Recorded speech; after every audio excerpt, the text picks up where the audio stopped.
በነገር ላይ ስለ ሮባ ካነሳን ምንድነው ቡና ክለብ ያሸነፈውን ዋንጫ ቤቱ ደብቆ ምናምን ሰርቆ ወይም ነው ደብቆ ነው እውነተኛ ታሪክ ነው ተገዛ ተለምኖ ምናምን የተመለሰው መሰለኝ አይደል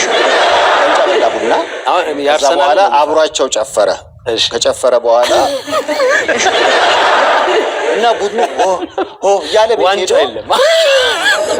በሚቀጥለው ቀን ግብዣ አራት ተብሎ እውነተኛ ታሪክ ነው እስከ ዋንጫውን አምጡት ሲባል የለም ታደለ ቤቱ ቁጭ አርጎ የሚገርም ሰው እና የቡና የበላይ ጠባቂ ነኝ አይነት ይገባኛል አንተ ምን ለማለት ነው አንፈልክ ነው ያርሰናል እንዳያረግ አርሰናል ከበላችሁ ነው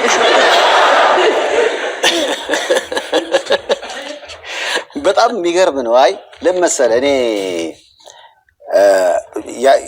እንደ ታደለ ሮባ የኳስ ፍላጎት አርሰናል ዋንጫ ቢበላ ደስ ይለኛል ከተጫዋቾቹ በላይ